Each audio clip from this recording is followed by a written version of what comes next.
Hi, good evening. Hi, Beryl. Can you hear me? Just want to do a mic check.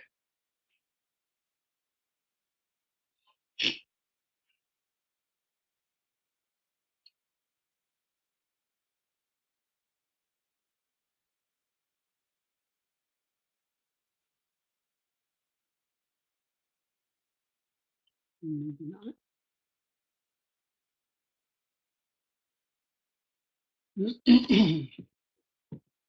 Is anybody able to hear me?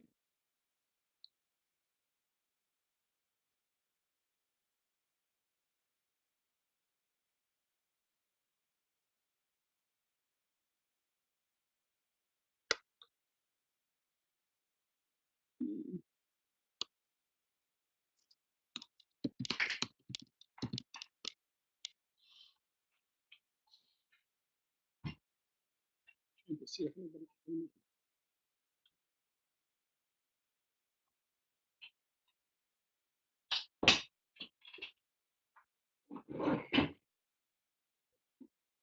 Testing, 1, 2, 3. Can anybody hear me? Hi, Shlomo. Good to quote unquote see you. Thank you for joining us. All right, we're going to get started. My name is Eliyahu Hecht, and I'm broadcasting from the Breslov studios of Elizabeth, New Jersey.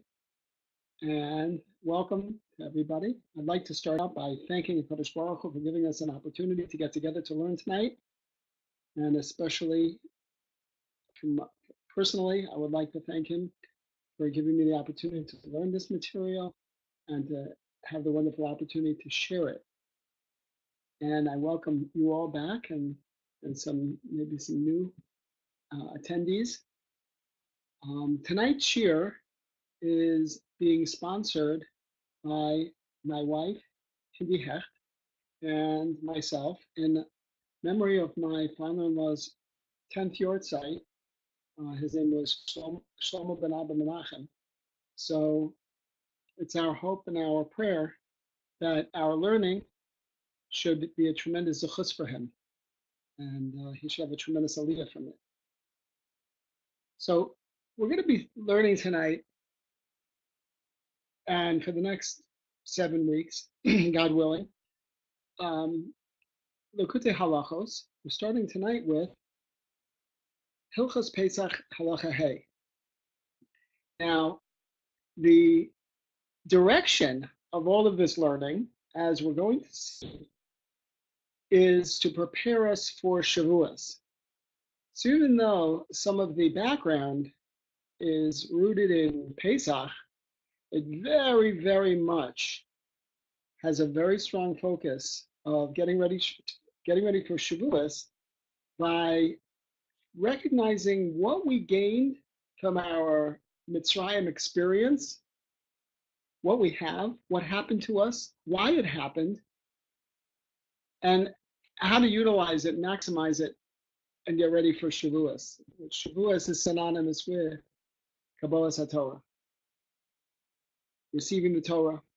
And I don't mean just getting the Torah at one time in history at Har Sinai. I mean collectively as Jews, individually, ourselves, and I mean every single day, making a Kabbalas HaTorah, receiving the Torah, being prepared to open our minds and our hearts to learn the Torah, being willing and daring enough to apply the Torah in our lives and to seek guidance from the Torah. So when we talk about Kabbalas HaTorah, I'm really talking about all of those concepts and probably much more. It's not relegated only to having received the Torah and commemorating that on Shavuos.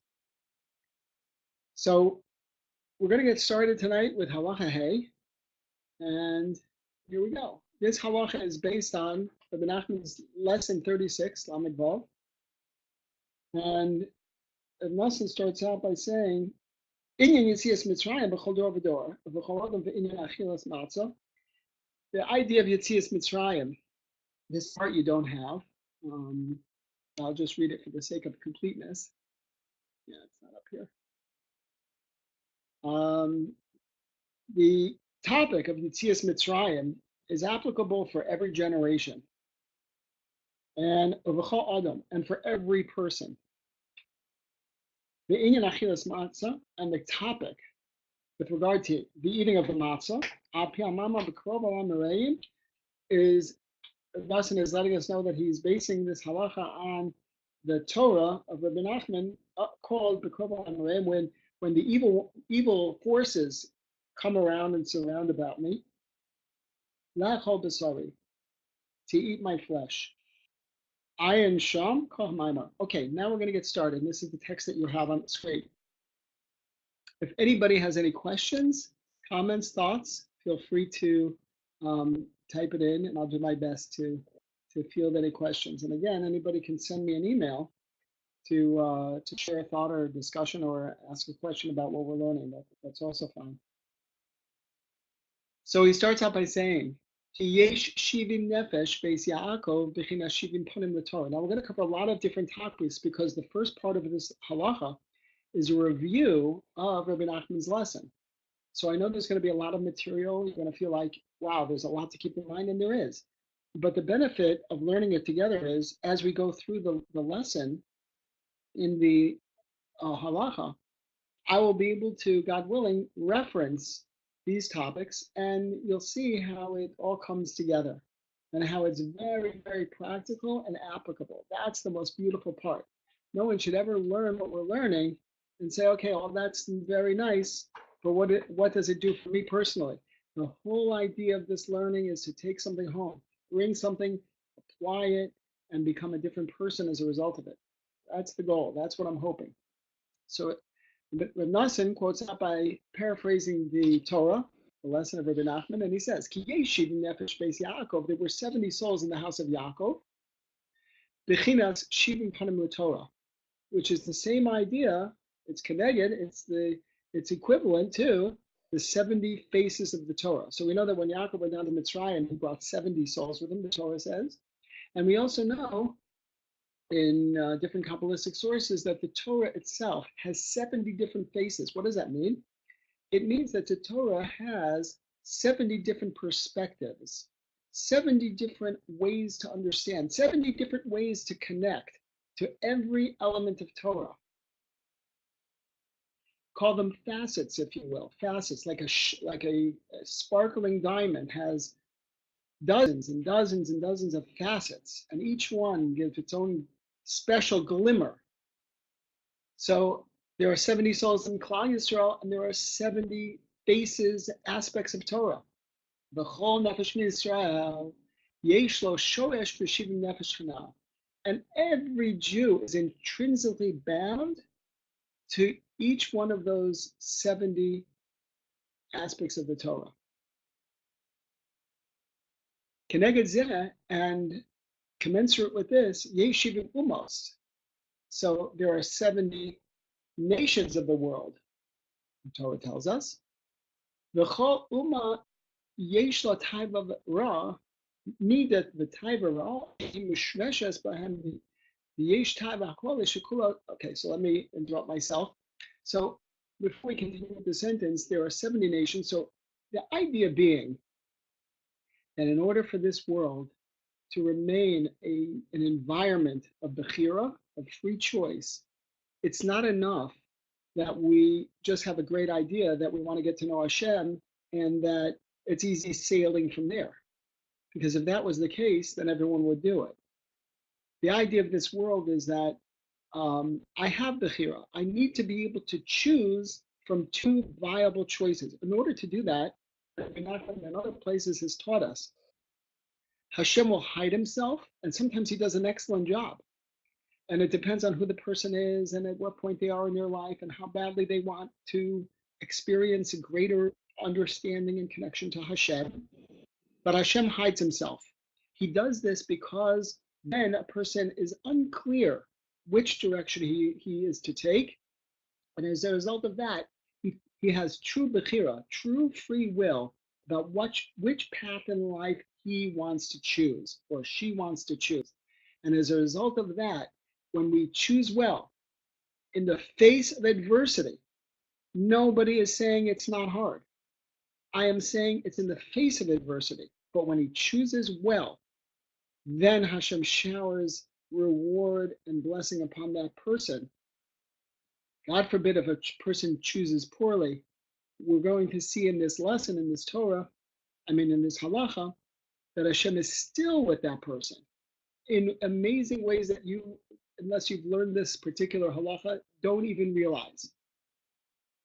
So that's why it's important that if there are 70 powers in Klal Yisrael, and 70 souls, and the 70 faces of Torah, the 70 aspects, then connected that, opposite that, there has to be 70 nations that are, in a certain sense, drawing us away from the goals we should be pursuing.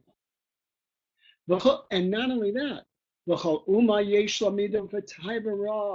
every nation has its bad character trait and bad tava, its bad desires.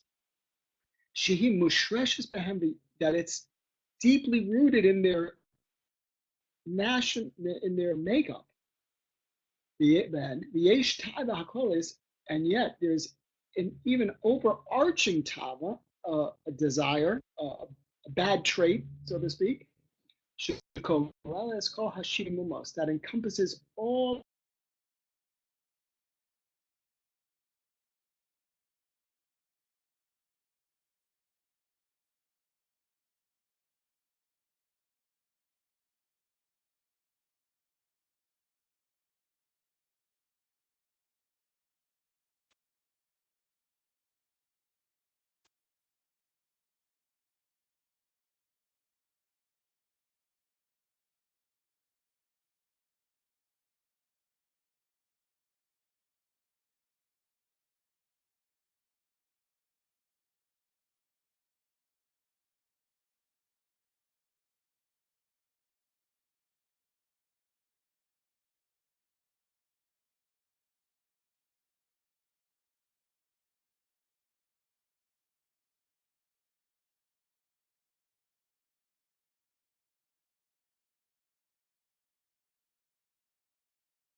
Okay, we had a little technical challenge there, a little manias, just as I was talking about external negative forces. Can you hear me again? I seem to be back online now. Just if somebody could type and that they're able to hear me. Okay, good. I apologize for that technical difficulty, and but I guess it's to be expected on some level. And that's actually, when in general, just to go off topic for 1 second, when you're trying to do something significant in Avodas Hashem, without exception, it's not you. Without exception, you're going to have obstacles. Going into the game with that understanding is half of the battle, because the first thing someone gets is discouraged. I tried, it's not working. I'm getting pushback. What do I do? Don't get discouraged. In fact, it could almost be a litmus test as far as if what I'm doing is significant enough. If I'm getting any resistance. So Baruch Hashem, we're back online and we'll continue. So the 70 nations, each one has its own bad character trait. Now that's not to say that there aren't good qualities in these nations as well. Maybe, but each nation has its unique one that makes it separate and apart. Just like the Shidim Panim LaTorah, each aspect is 100% Torah, but it's giving you a different perspective. It's teaching a different lesson. It's giving a different facet of the same source. In a similar way, each nation, each of the 70 nations has its own bad taiva, its own bad midah, its own bad character trait. But the overarching one that all the nations of the world have, and they've been perfected, is this taivas niyah, the desire for illicit relations. And when we talk about, I don't want to necessarily translate the word niyah every time, but suffice it to say, when we talk about niyah, we're talking about illicit relations in the in the most basic sense. We're also talking about when somebody has thoughts that they shouldn't be having, when somebody is looking at things they shouldn't be looking at. And this applies whether a person is a man or a woman. So I'm talking about the concept of illicit relations in a very broad sense. So the Chol Nefesh B'Yisrael, Kodem Sheish La'eza Hizgalas B'Torah. And Rabbi Nachman teaches us that every person, each one of these 70 souls, of which we're all a part, before we have a revelation in Torah, what do I mean by a revelation in Torah? What I mean by revelation in Torah is that all of a sudden it makes sense to you.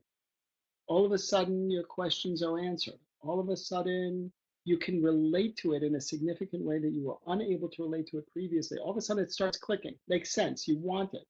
You're internalizing the message, etc. All of these ideas. So when before a person has a revelation in Torah, his galus in Torah, then he's got to go through a purification process among the 70 nations. So a lot of people are not aware of this. They want to start learning Torah, and it's a wonderful thing, but they're not necessarily emotionally prepared to say, okay, so now I've got to deal with this aspect of it. But like I was saying before, and like Nachman teaches us, and if you want that benefit, then you have to work hard to remove the klipa from that. In this world, the way Hashem created it was that everything that's good comes with a covering. And in order to reveal the hidden benefit that's underneath these coverings, a person has to work hard and they have to overcome and persevere. And before we have a revelation in Torah, Reb Nachman is telling us we have to be exposed to the other nations of the world. We have to. And that's why this Torah and this halacha is so related to Shavuos, because we want to receive the Torah. We want the Torah to be relevant in our lives. We want to say, yes, somebody is learning Torah, or I have the opportunity to learn. That should be like our go-to thing all the time, not because we have to, but because we're so thirsty for more. We see the connection. If we don't see the connection, that means we're still kind of like fooling around with it a little bit. We haven't made that switch. And one of the ways that we make that switch is by doing what he's describing here.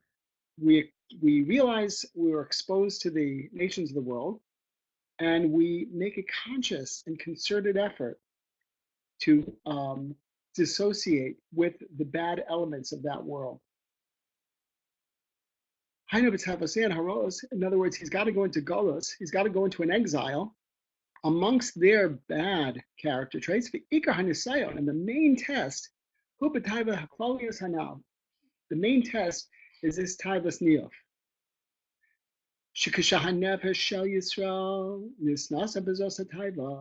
Because when the souls of Klal Yisrael are tested with this taiva, this is the idea of a golus. A golus is, I'm not free. I'm not free to do the things that I want to be doing. When a person is struggling with a taiva, with let's call a taiva in one aspect an addiction, or let's call a taiva an obsession, or let's call a taiva a distraction. There's a million different words that you can apply depending on what level you're at in your own life. But the idea of a taiva is that I'd rather be doing something else, but this has captured my attention. It's preventing me from doing the other things that I want to be doing, or from thinking the things that I truly wish to be thinking. So in order for a revelation in Torah to happen, we have to go through this galus. We have to go through this challenging situation. Va'azai, and then it's extremely important. I'm spending a little more time in this review because it's so important. The va'azai, and then what happens if the person realizes that they're in this galus? Because if you went up to the average person in this, I live in Elizabeth. I go into Manhattan every day. I walk up to the average person walking on the street in Manhattan, and I say to him, "Hey, buddy, you're from Jew. Are you in Gullus?" He's like, "No, I'm not in Gullus." Okay, so the guy doesn't realize he's in Gullus. The first step is to realize you're in Gullus. If you're not able to be free of all of your taivos, of all of your desires in a spiritual sense, you're still in a Gullus. Living in America is a Gullus. Living without Mashiach in the base of Mikdash is a Gullus. It's not a criticism of where we are, it's the realities of where we are. But realizing that that's the reality is the first step actually to taking advantage of the lessons that we're going to learn so that we can turn the Gullus into an amazing, amazing positive. And then when a person realizes they're in this Gullus and they're struggling, then they cry out. Shivim Kalin, 70 cries. So we have the number of 70 souls and 70 aspects of Torah, the 70 nations of the world. And now we have 70 cries. The Zohar tells us, I believe it's the Zohar, tells us that before a woman gives birth, she cries out 70 times. I was thinking, that doesn't necessarily mean Bashas Maisa when she's giving birth. Maybe it could mean, in the period beforehand. Maybe it doesn't mean that she actually cries out. What it means, she experiences the travail of pregnancy and of a birth. So she cries out 70 times. Just like a woman's giving birth.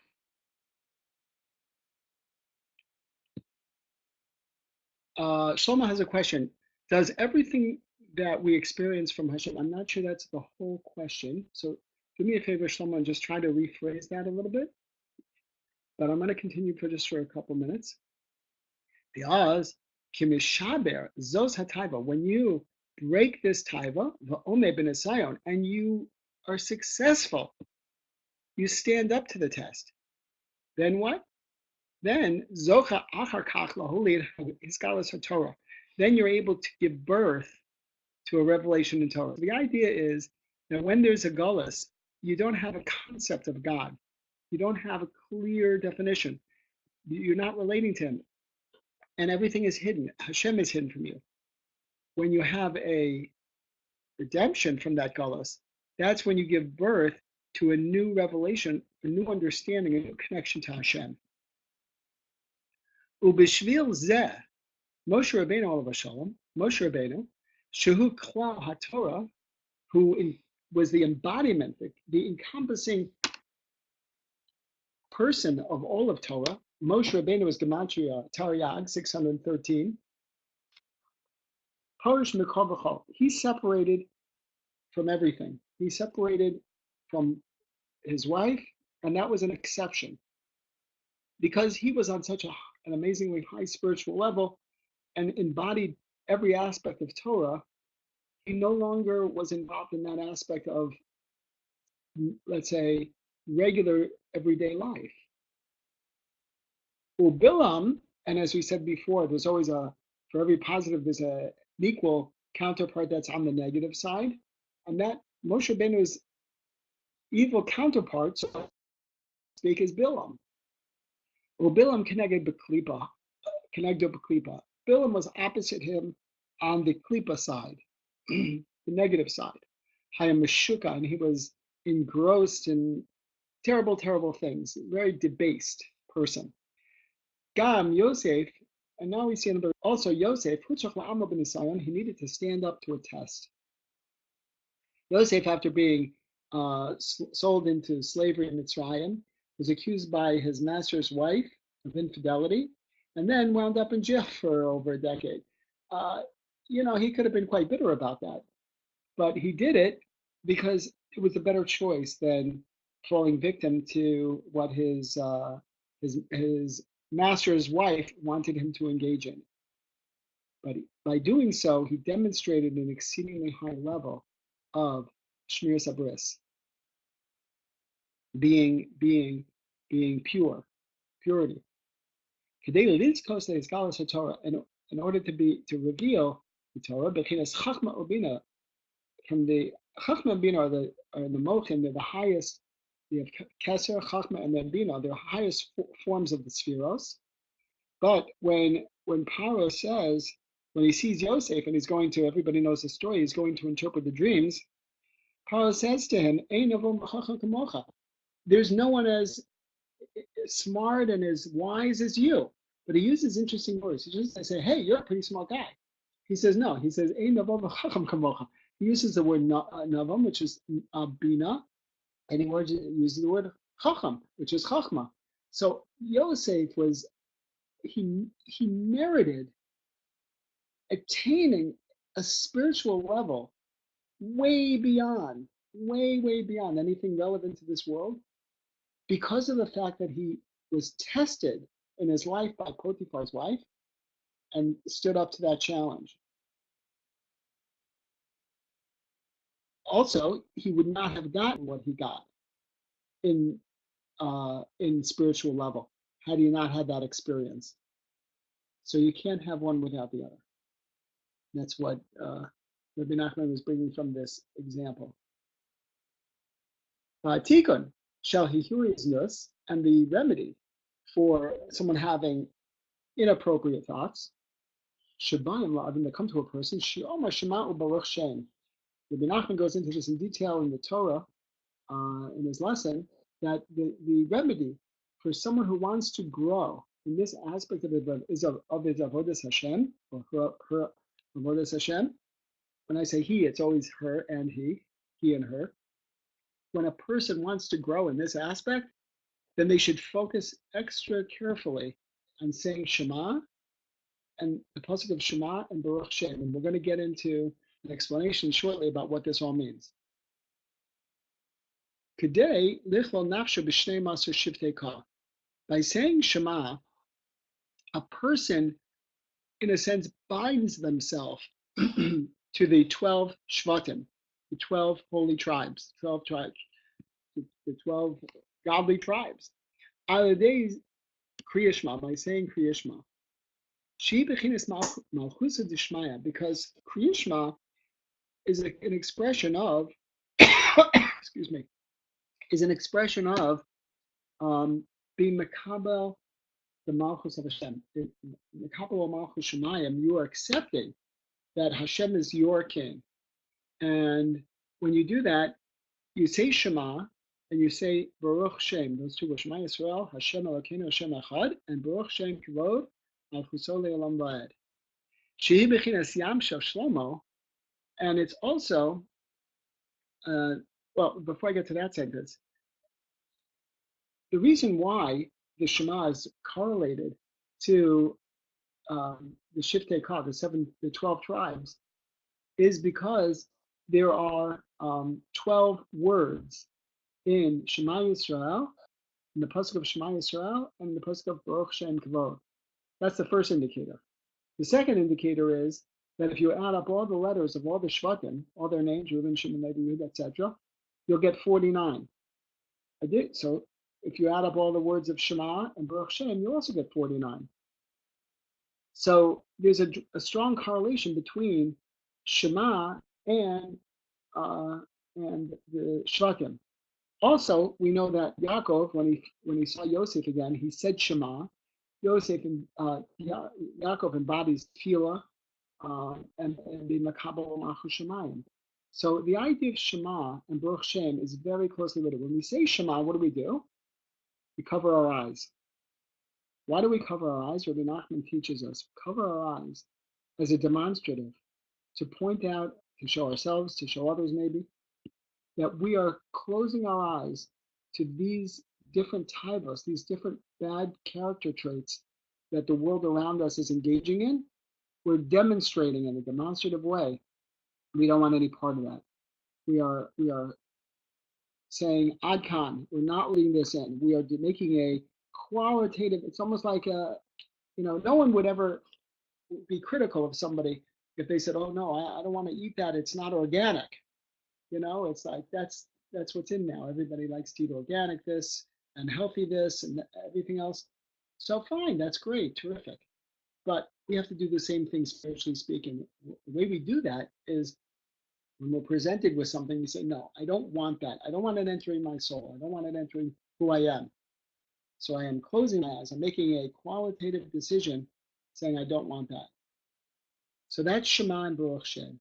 But it also says, Rabbi Nachman, quoted by Rabbi Nassim, She'i bechinas Yam Shel Shlomo. Now the Yam Shel Shlomo was when Shlomo Melech built the base of Mikdash. He built a tremendously large, I think it was like 30,000 gallons, approximately, mikvah that the Kohanim were able to go in to Bitovel before they do the Avodah or the Truma or whatever else. And the Yam, it's called the Yam Shel Shlomo. It was a mikvah above ground, and it was held up by 12 oxen, 3 in each direction. These 12 oxen represent 12 Shvatim. So when we talk about the 12 Shvatim, we're literally saying that the notion of the 12 Shvatim is the basis of Kedusha. A mikvah is where someone goes to become tahor, to become pure, right? So as a result of that, Shlomo HaMelech is teaching us that what sustains purity, the 12 Shvatim, that's the basis of purity. So when we talk about the Yam Shel Shlomo, the Sea of Shlomo, we're talking about that mikvah. She'omedes Hashnei Masor Baka, standing on 12 oxen. Umafrish Nafsha Menishmas Irav, Habayim Isha Zona. Now we all know that there was a bad group that came out of Mitzrayim with us. They weren't Jews, according, I think, to probably everybody, most people, most opinions. But they came out and they were the source of tremendous trouble for Bnei Yisrael. But we separate ourselves from the Irav. We don't want anything to do with them. We don't want to learn from them, God forbid, but we don't want to be influenced by them. Shehi Shifcha Bisha. Now these words that we're using, Isha Zona is a promiscuous woman. Shifcha Bisha is an evil maidservant.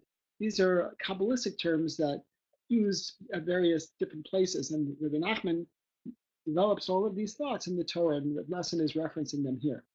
Shehit Chol Ima de Erevav. It's the spleen of the mother of the Erevav. Ayin Sham. Look over there. Aval mi shehuraga behirhur. But one who is, so Rabbi Nachman points out in that Torah that one who has occasionally a bad thought, he should say Shema and then Baruch Shem.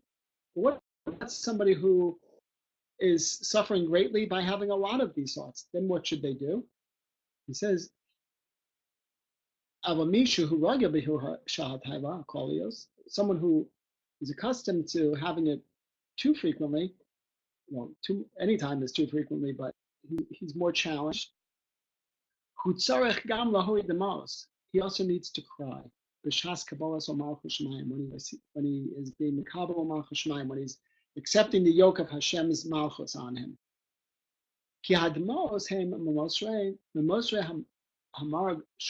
Because tears come from the bile, the black bile, and when a person expels the tears, it gets rid of the excess. So what happens is like this. Excuse me, Kabbalistically speaking, anything that doesn't seem to serve a purpose is viewed as excess and a hindrance. So in this sense, extra tears are viewed as something to be gotten rid of in a certain sense when necessary to help a person achieve a higher spiritual goal. The example of this is when Zimri was having an illicit relationship right in front of Moshe Rabbeinu and the Zakanim.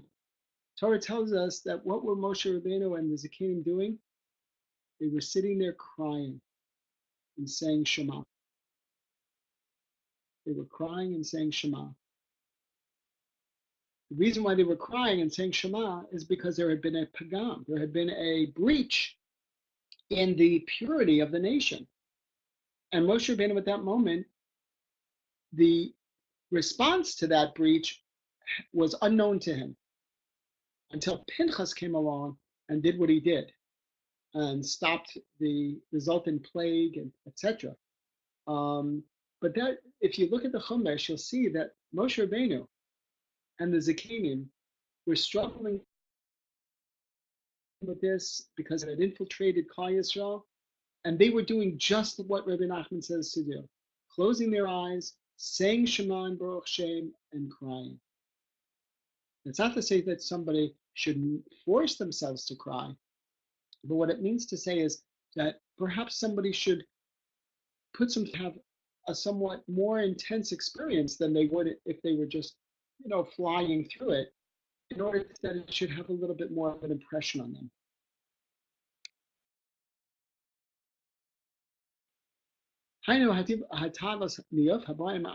This is all background. Of the spleen, which is the bile, of black bile, and then after this process, he incorporates his soul in the soul of Ayin Sham. Look over there. The Zeh Klal. This is a very, very big fundamental principle. Now we're starting to get into this. Is a little bit of background, and now we're going to get into some of the topics that are going to be the foundation for the halacha we're going to learn. If you stick with me and learn these halachas with me, you'll see so many different unique applications of these concepts, and you'll see relevance to all of it in your life in a way that you've never seen before. And you'll also be able to, again, like I said before, prepare yourself for Shavuos in a way that you probably never have, again, unless you've learned this. So the light that comes from Hashem is an Or Pashut. In the introduction, or the little paragraph on the front page of Breslov campus, it said, we got the light from Yetzias Mitzrayim, etc. So now we're going to be talking about light, Hashem's light, Hashem's presence, Hashem's influence, a person's receptivity to Hashem. We're going to refer to that whole process as Hashem's light. Obviously, Hashem is not physical. I'm not saying he's the light that comes from the sun or the light that comes from a light bulb, right? But we're going to be talking about Hashem's light. And what I mean by that, when I say Hashem's light, I mean your personal relationship with Hashem, the ability that you have to connect with Hashem in your daily life. Or you're going through a hard time, you're able to handle it. You're able to say, okay, Hashem, I can incorporate this also as part of my way to get closer to you. Great. Guess what? Now you're getting a lot of light. If those experiences, God forbid, overwhelm you, maybe it's time to work on something that will increase that light, so that it could, even the challenging things can be part of your avodas Hashem. If something happens that's pleasant for a person or beneficial for the person as we see it, obviously all the experiences we have are beneficial, but if, let's say, someone were to have a good earnings day financially, or some other good news they heard, or whatever happened, then obviously that's a lot easier to accept. But the idea of the Or Pashut is when Hashem sends down his light. Imagine it like this. It's on such a high level that it comes down just as it is. And it's an Or Pashut. It's a straight light, meaning it's undifferentiated. It hasn't been molded into anything yet. Hashem is an absolute. In our concept, it's like if we have absolute numbers, we have positive numbers or negative numbers, right? Normally, that's what we think. But there's also the concept of an absolute number, when the number is neither negative nor positive. It's both. It's neither or it could be both. And in a similar way, Hashem and Hashem's light, as it influences this world, is not positive or negative. It just is what it is. It can't be quantified as positive or negative. That would, if I said something about Hashem or Hashem's light, oh, that was very good, positive, then I am limiting that light. If I say it was negative, it was hard, I'm also limiting that light. The light that influences the world from Hashem cannot be limited. It's infinite, and it is what it is. So we're going to refer to that light throughout the course of this series as an or pashut. If anybody forgets what an or pashut is, just ask me. I'll try to give a recap, but I'm not going to keep translating necessarily the words or pashut or explaining it in as much detail as I did now. Ach lefi bechinas hakli, but rather it's according to the makeup of the vessel, hamakabalas haor, that receives that light, kach nitzayer haor besocho. That's the form that that light will take within him. So Hashem sends down a package. That package doesn't fit any particular group, category. It can't be described. When does it start to take shape and become recognizable as good or bad or up or down or fast or slow or any other way you want to describe it?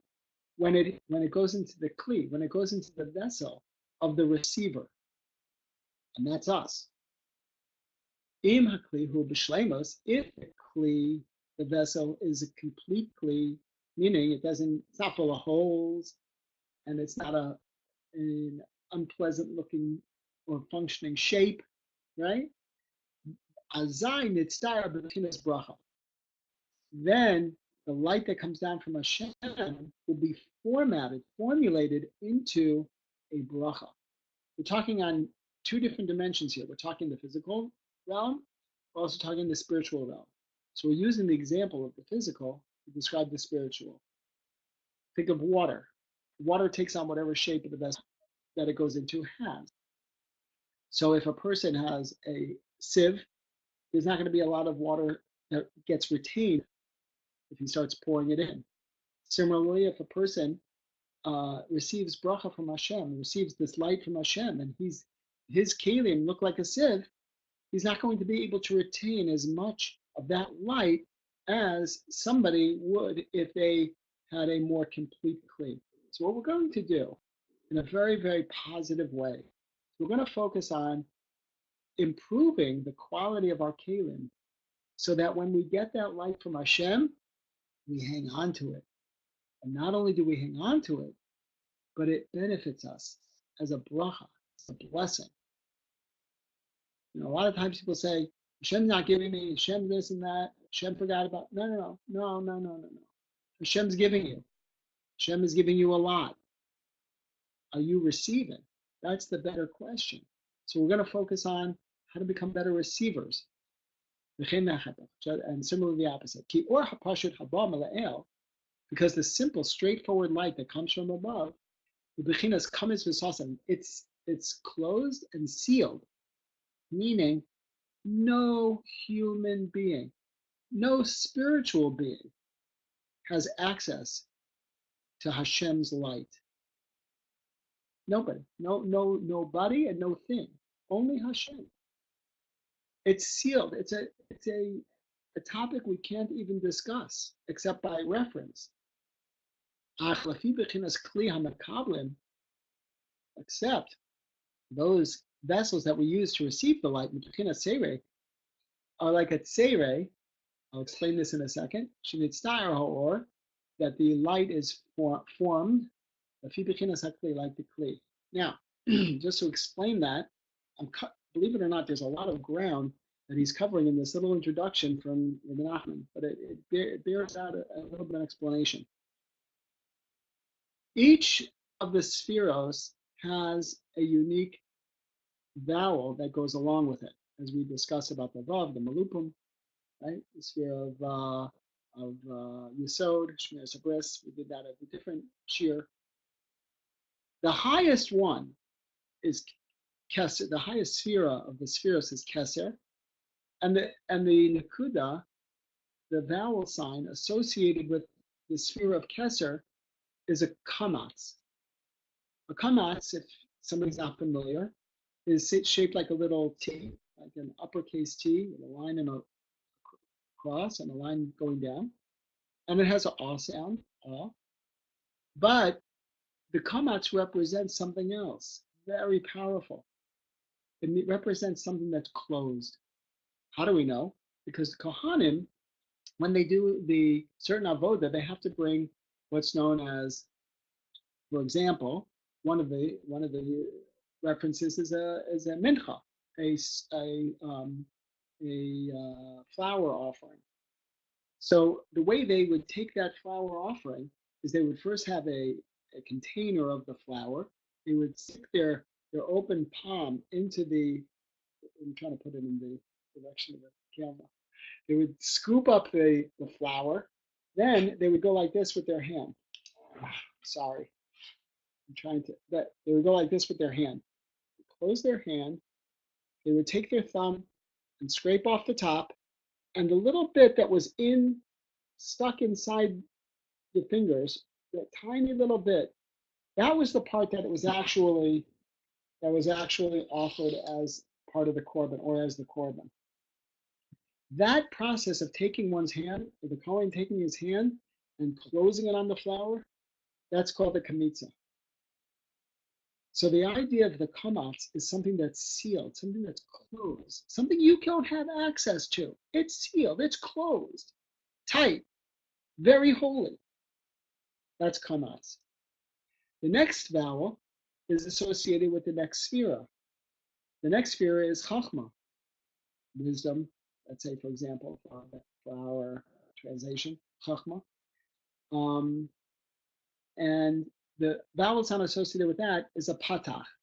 Patach is just a straight line across, and it has a little bit of a softer ah sound to it than the kamatz. But the idea of the word of a patach is the word the patach. It gives it away. It's a hint, because patach means open. So after the light comes from Hashem, which is a source of sealed, closed, no one can ever hope to understand really what Hashem is. When that light filters down after being released by Hashem into Chachma, then it's already opened a little bit. Now someone can come along and say, okay, what is this? Generally speaking, we consider all of the Mochen, all of the Chachma and Bina, or Chachma, Bina, and Das, we consider it off limits anyway, as far as human capacity to understand them. But the fact that we have any concept of Torah and Kedusha, holiness, in relation to Hashem, it all comes from the fact that first Hashem's light goes through these stages of coming from him, and then going through filtering down into the Chachma, being opened up.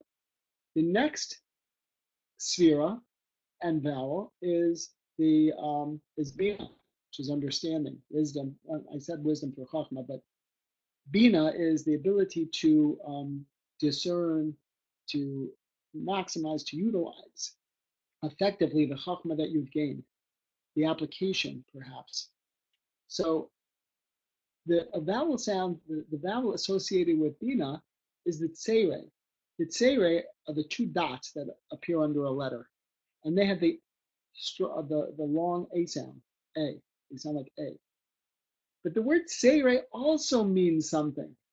If somebody never knew this about the Nekudos, and they hear this, this would make the whole shir, just this one point, blow open a whole doorway of opportunity of understanding Hashem's beautiful Torah and the language that he gave us to learn it.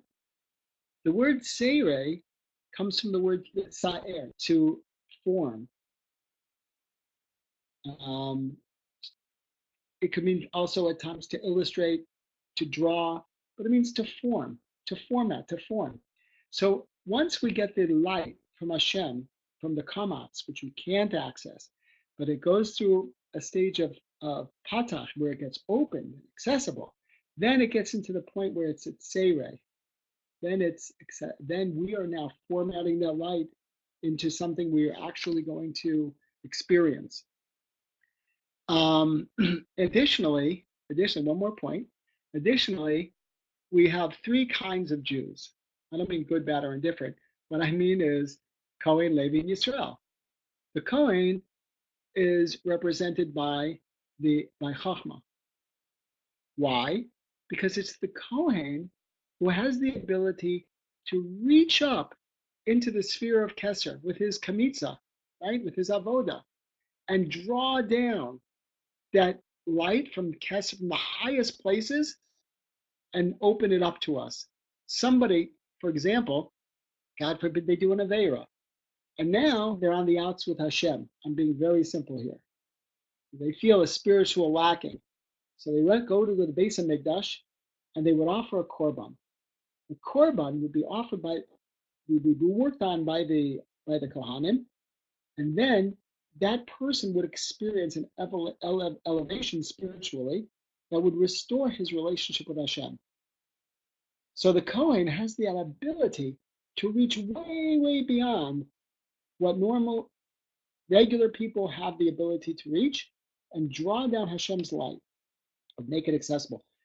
The Bina is represented by the Levi, and we're going to talk about the Levi as the shir goes on. And the Levi is the Tzeirei, and the Das, Chachma, Bina, and Das, the confluence of the two concepts of Chachma and Bina, is represented as all of the rest of Klal Yisrael. So Kohen, Levi, and Yisrael. All right, let's continue. Bialken, and therefore Chassid Bilam, it's written by Bilam, Hine Barech Lakachti, behold, Barech have I received. Now, just as a quick review, Balak wanted to curse and destroy Bnei Israel. And as a result of that, or to try to accomplish his goal, he hired the most unsavory prophet he could find, which was Bilam.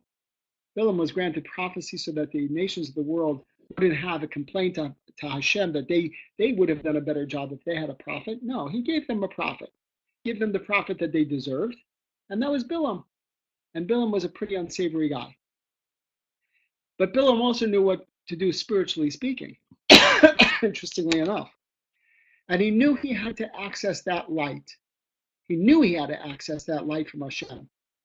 He knew that was the only way to get Klal Yisrael. But when he was hired by Balak to go curse Bnei Yisrael, he said, and he wound up actually blessing them. He said to Balak, Hine barech lekachti, behold, I came to get barech. Now, if you notice, this word barech has a kamatz underneath it, under the base. See, I don't know if anybody can see the cursor, but I'm twirling it around the kamatz. The word is spelled bar with a kamatz. Barech, it's pronounced.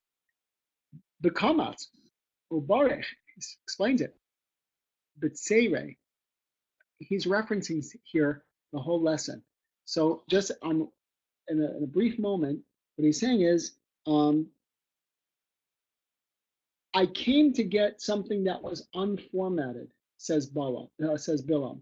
I came to get light that I could mold. But what happened was, I got Beirech. I got something with a Tseireh. I got something that was already molded. I got something I could not twist into a negative. We're going to understand this a little bit more deeply as we go along. That even the taking, meaning even Bilam's getting this light from Hashem, which is closed off and sealed. Barech is in a concept of Barech. In other words, it's from, mine says Barech. It says Barech. My son Yehuda, who's sitting here, is correcting me. Oh, and yeah, my Likutey Halachot, it says, Beirech. There's a misprint. This here should be Beirech. But Tseireh, with a Tseireh. All right. So the idea is simply put, when we get something from Hashem, we're supposed to be getting Hashem's light, and then he allows us to format it into what we can.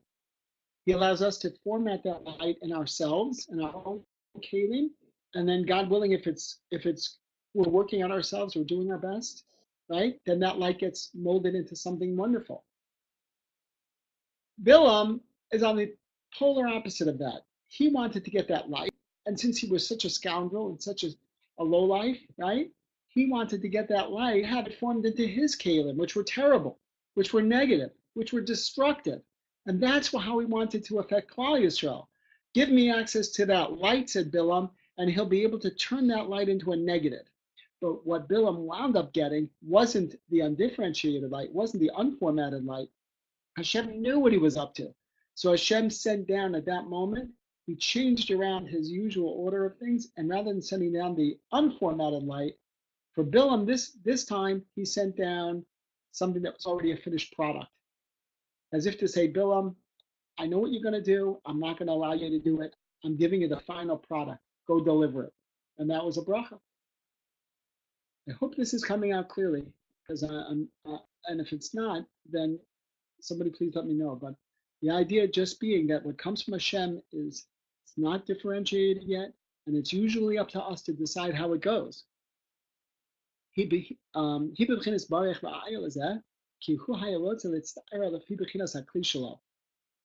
thank you. He wanted to format this light into his own form. She bechinas klala, which was a curse. And since he was unable to do so, because that's not what Hashem gave him to work with, he was unable to change it. And this is the idea of I will bless, and I can't do anything about it. I can't change what Hashem gave me, because what Hashem gave me is the finished product. And since at the time when he got this, it was already formatted, it was a beirech, it was already formatted with that seireh under the base. So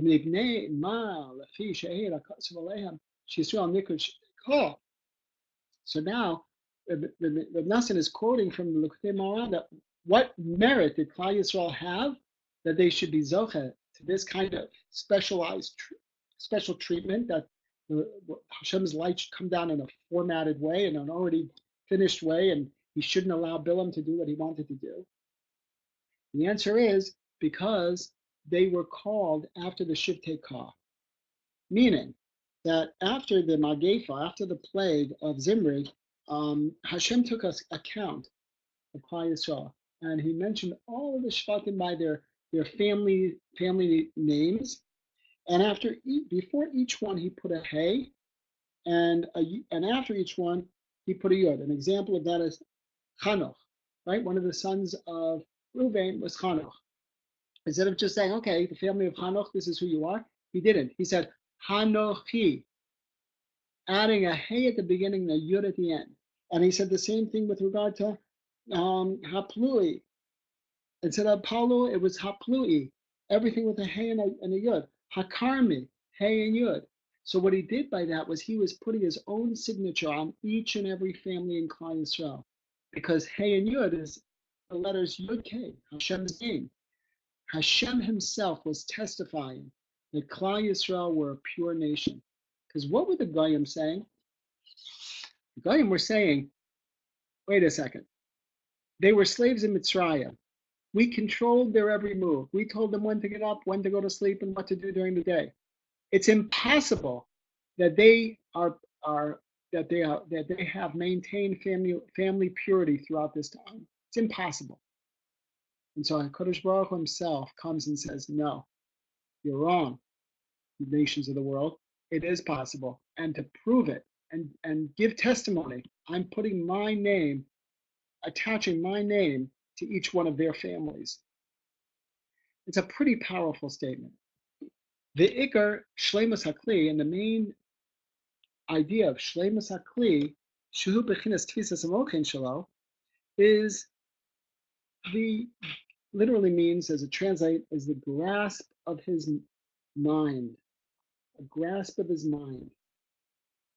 You know, a little bit of a thing that I have personally is the idea of doing mitzvos by rote. Really bothers me in a certain sense, because there's so much potential there.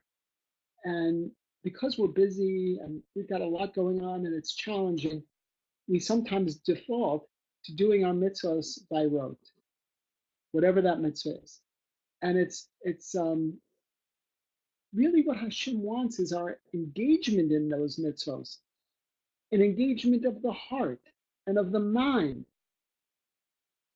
The real thing that we're working on here is our hearts and our minds. That's why this learning is so amazingly important, because we have a lot of people who do a lot of mitzvahs, and that's wonderful. And a person needs to do the mitzvahs even if their heart's not in it, because we're still mitzvah to do the mitzvahs, as we were standing on Har Sinai after that time period in history. We don't decide, well, today I don't want to keep Shabbos. No, we still keep Shabbos, of course. May not be convenient, may not be easy, but we do what we need to do. Of course, absolutely, that comes first.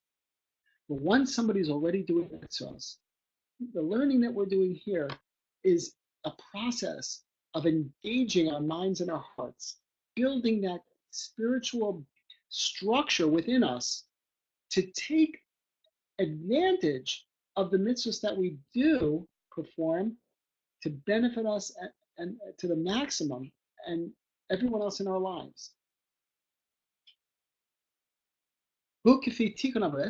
And the main way for this kind of process to happen is through a tikkun abris. Tikkun abris is the same idea of not falling victim to niyuf, of impropriety.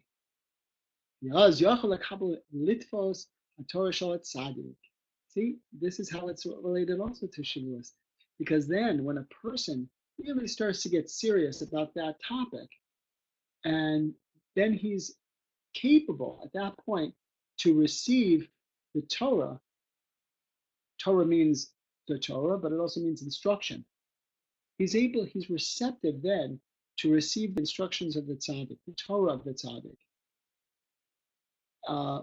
We're not only talking about, well, we are talking primarily, firstly, about Moshe Rabbeinu, the Torah of Moshe Rabbeinu, which is the 5 books of Moses, the Chamisha Chumshei Torah, obviously. But we're also talking about all of the other tzaddikim that have taught Torah throughout history, and especially Rabbeinu Zal and Rav Nosson. In order to make our hearts receptive to these lessons, we have to start working on a little bit of groundwork. That's not to say, again, that we wait till we have everything perfect to then learn. No.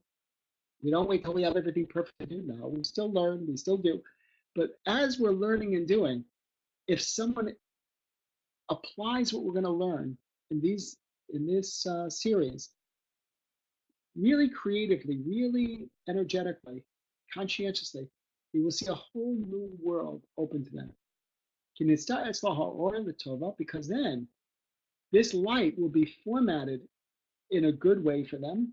In other words, if they're healing their kalim, they're repairing their kalim, then the light that they get will be more of a bracha for them, because he's got a more complete kli, a more complete vessel, and that lies in the person's mind, according to how well he is working on his tikkun abris. And again, the way we translated niyuf and tikkun abris, it applies to men and women, and it applies to every person throughout history, every single day of their life. So this is super, super relevant. We're going to stop here, and I felt it was important to do a little bit, not just in the past, what I've done with this format of forum, rather, of Likutey Halachot, is I tried to run through the Torah. There's so much here in the Likutey Halachot, in the halacha that I want to learn, that I don't want to spend time right now on the Torah. But it's very, very important to have a foundation, so that when we are presented with all of the different nuances and applications and examples, that we could relate to them and understand where he's coming from. So I want to thank you very much for joining me tonight. I very, very much look forward to starting with Halacha Aleph next Thursday, and God willing, we'll be able to learn the entire Halacha Hey, and I'm davening and praying and hispodening, at the verb of hispodening, that everybody that listens to it benefits from it in a very significant way. So that's my bracha to you. Hashem should give me siyata dishmaya to at least convey the material in a way that you have access to it and that you can review it and think about it and form your own relationship with it. And I wish you a good Shabbos. Thank you.